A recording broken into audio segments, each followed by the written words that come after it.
আমি আর আমার বউ এক কাজে বাড়ি থেকে বের হচ্ছিলাম। এমন সময় বাবা বলল, তোর কাছে কি 200 টাকা হবে? হঠাৎ কেমন এক অদ্ভুত অনুভূতি হলো। মনে পড়ে গেল ছোটবেলার টুকরো কিছু কথা। বাবাকে বলেছিলাম, বাবা 5 টাকা দেবে? বাবা বলেছিল, কেন রে, কি করবি 5 টাকা দিয়ে? আমি ক্রিকেট বল কিনব। ঠিক হয়েছিল খেলার বন্ধুরা সবাই মিলে 5 টাকা করে চাঁদা তুলে এক নতুন বল কেনা হবে। বাবা 5 টাকার পরিবর্তে 50 দিয়ে বলেছিল, যা তুই নিজেই একটা বল কিনে নিস। সেদিন নতুন বল নিয়ে যখন মাঠে যাচ্ছিলাম, গর্বে আমার বুক ভরে আসছিল।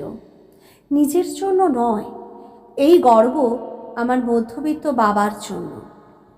এই কারণে যে আমার বাবা আর্থিক দিক থেকে মধ্যবিত্ত হতে পারে, কিন্তু নিজের অনেক না পাওয়া দিয়ে আমাদের সব কিছু দিয়েছেন। সময় কত দ্রুত চলে যায়। আজ বাবা তার ছোট চাকরিটার করেন না।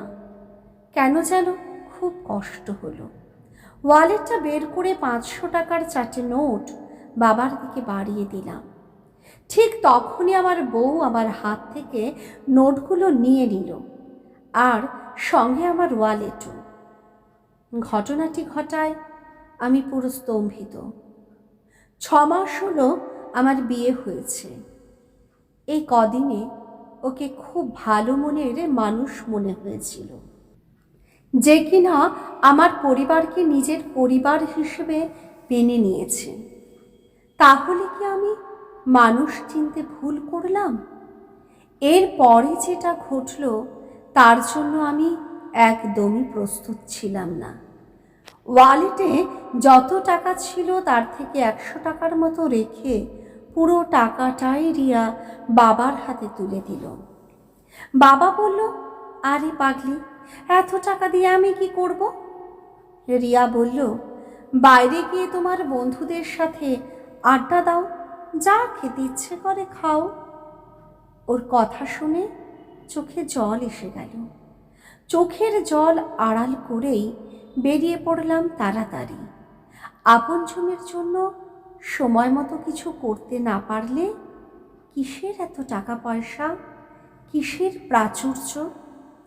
আপন মানুষের ভালোবাসা ছাড়া বাকি সবই তো ক্ষণস্থায়ী।